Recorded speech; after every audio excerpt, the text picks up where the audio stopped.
So these are 4 things that you should know about a Pisces moon. Man, Pisces moon, wow. This is a magical placement, but it's also an exhausting one. Folks with a Pisces moon, they're not like other people. We could say, of course, yes, they're highly sensitive, or yes, they're empaths, and we could leave it at that. Cool, thanks for watching. Hope you enjoyed my video. Please subscribe.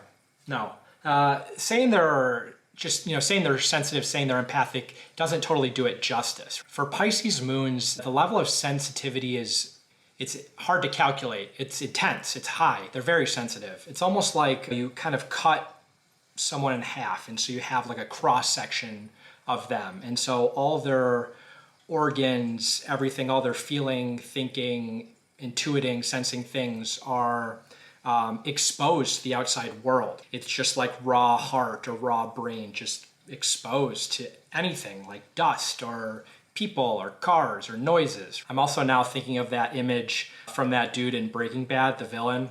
If you have seen it, you know what I'm talking about. If you haven't, that probably doesn't spoil it, but anyway. What I'm getting at is they don't have that protection, that emotional insulation. If another person gets poked, either literally or poked by a rude comment or something that just bothered them, they're kind of like, man, I didn't like that, but whatever. It hits them on the skin or the muscle, right? But when you do that for a Pisces moon, it's like you're sticking your finger right in their heart, which is pretty gross. That doesn't seem very sanitary, but that's the level of sensitivity we're talking about. It just pierces the core instantly. Another thing to think about with the way that Pisces moons intuit and feel and understand the world is almost a little bit like a bending of space-time, which, that's a heavy metaphor. But what I mean is Pisces moons, it all kind of, a lot of different things from different times and places can all co-intermingle, and it can affect them in a present moment in a way that is unique. For other people, it's like the past or other things, they're compartmentalized and put on a shelf, and they don't really touch those shelves. And so for Pisces, it's like, if anyone's ever read Wrinkle in Time, I think there's pictures of it actually in the book, chapter book with pictures. That's always awesome. But a hand that's holding a string, right? And so you have point in time A and point in time B. And when you bend space-time, right, you bend that string so that those 2 points are right next to each other. So Pisces moons, they have certain emotional responses or reactions to things in the world, and it triggers other feelings or things that happened that are not similar at all, really, like literally similar, or they're from a way different time, but they're thematically similar. And so they get triggered and brought up from the unconscious. This is like a bad example, but it's the only thing I can really think of. A Pisces moon has a really favorite piece of clothing, like a shirt, and they take it to the dry cleaner to get it cleaned, and they get it back, and the dry cleaner's like, oh shit, sorry, I spilled like a ton of other stains on this and I can't get it out, so it's ruined. And so the Pisces is super sad that their favorite shirt has all these chemical spills on it now. And they're also feeling this overarching sadness about maybe like their childhood lake that they used to go to getting more and more polluted over the years. Or they're also thinking about this past relationship that didn't work out, and they think about all the emotions that they spilled and polluted into the relationship, which kind of poisoned and stained the relationship. You might be like, what the hell are you talking about? Like, these things are just total non sequiturs, but these things get pulled in thematically. Oh, pollution, or things that are polluted or ruined, and not every Pisces moon is gonna feel it quite like that. And this is a very over the top and over deliberate example, but that's kind of what I'm getting at. But this is also why Pisces moons can be so expressive and why they're natural poets. Doesn't mean they're all writers, but they have a kind of poetic approach to a lot of things in their life. They experience the world in brushstrokes and hues and in ambiances, rather than just through rigid, structured concepts and things like that. If you've ever heard of the book or read it, The Highly Sensitive Person, there's a lot of overlap here between this person and the Pisces moon. Pisces moons are also very porous. There's a big theme of porousness here. And I've used this word a lot when describing Pisces energy generally in some other videos. I seem to recall, liquid moving into its gaseous state. They experience and they feel the contours of the world, and they expand to fit the boundaries of wherever they are. They're shape-shifting into whatever container is there at the moment. What's interesting, what's surprising is Pisces moons sometimes will know this about themselves. They can actually be extremely rigid, which is not usually like a Pisces quality, around things like going out and doing things, knowing that they're going to be exposed to all these outside influences and knowing how sensitive they are to it. You call them up and you're like, hey, yo, we're going to the mall, let's go. First off, bad example, generalization, but I don't really, like a lot of Pisces moons probably don't love going to the mall. Kind of a generalization. But what I'm saying is Pisces moons can sometimes be reluctant to leave the predictability and the safety and the consistency of a home environment. They know once they go out into the wild, they're going to feel all the contours. They don't have that insulation. They don't have that armor. They're going to let so much in, and then they can carry that with them when they go back home. Just because they are more fluid or they don't have a typical sort of existential exoskeleton, if you will, it doesn't mean that they don't have their own unique identity.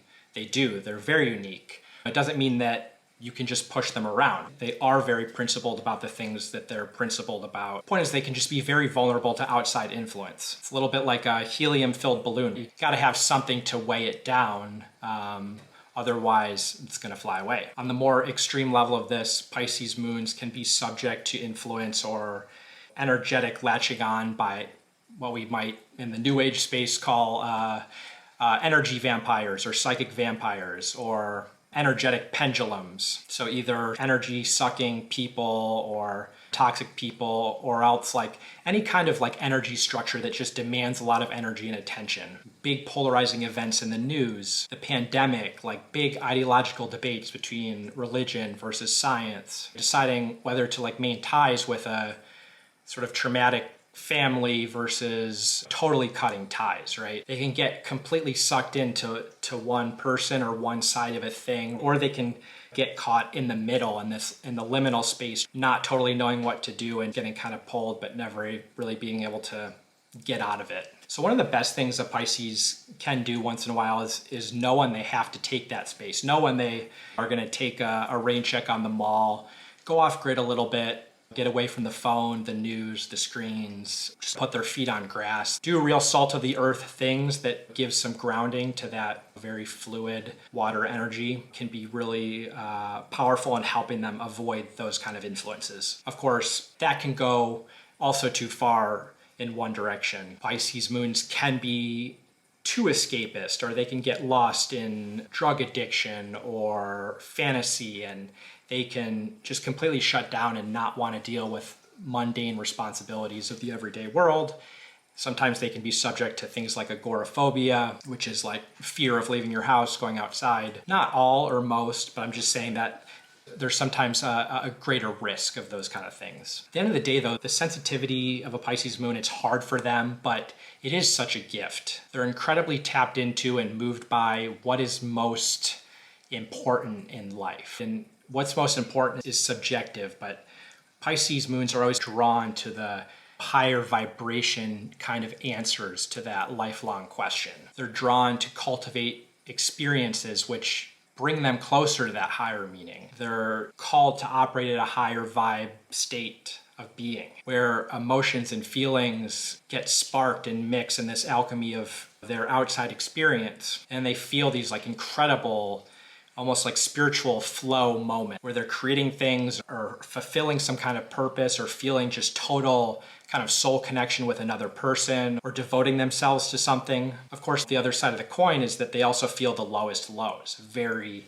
palpably. They feel suffering, they feel pain, they feel impermanence, they feel the weight of living in a flawed, just really imperfect existence. It's almost like an emotional synesthesia where they can feel sometimes physical pain from those emotional feelings, sometimes over what other people would find to be completely invisible, or things just kind of appeared in their head. They tap into something hidden and they feel it physically, which is hard for a lot of people to sometimes understand about Pisces moons. You might say, oh, well, that's not part of the gift, like that sucks, but it really is a gift. It's a gift to be able to experience the highest highs and the lowest lows, because that's, you can't feel one without the other. And we're so driven sometimes to avoid the latter, but it's part of it. It gives meaning, even if it's sad or painful. And to be armed with such a Sensitivity gives them that poetic imagination to really integrate those feeling experiences into their life path and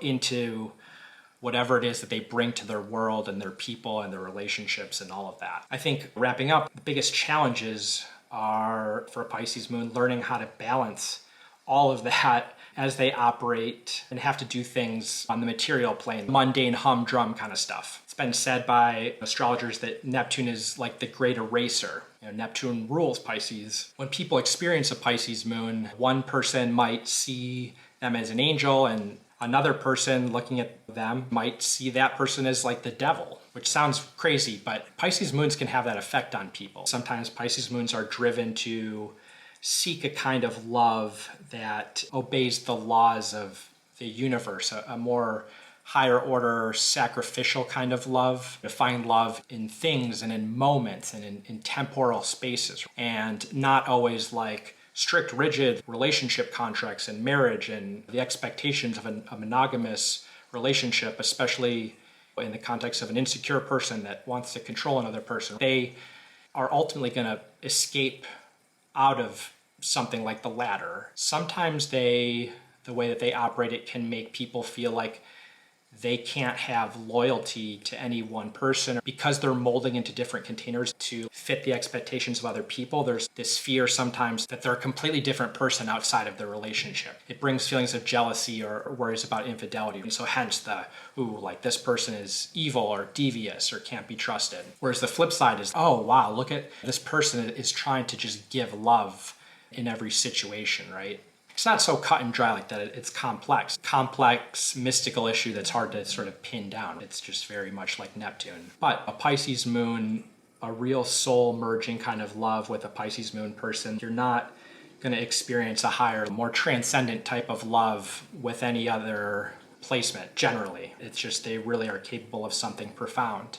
But Pisces moon, it's not going to be for everyone. Pisces moon, there's multiple points along the plane of evolution. Just because someone's a Pisces moon doesn't mean that they're not going to be a piece of shit. They could be amazing, or they could be an awful person. It really just depends on the individual, how everything I'm talking about manifests, whether it actually is loving higher order or it's more lower level toxic, unevolved, as we would say. There's always a lot that depends on the individual in terms of how they're expressing their unique astrological DNA, if you will. One thing is for sure though, a Pisces moon is going to have a dynamic, emotionally rich life. They're going to continue to evolve and change over the course of that whole life. The journey between the light and the dark and traversing through the hidden and the mystical, that's usually a constant, but the way that it actually specifically plays out and is given form in the material world, that's always going to be changing. And I think the biggest takeaway for Pisces moons is there's a great opportunity to really express that Pisces moon energy in the healthiest way when they learn to balance, create some grounding for themselves, and they do that by also bringing some concerted direction and intention to the things that they want to do and the things that they want to devote their energy to. Awesome. Thanks for watching, and I'll see y'all soon.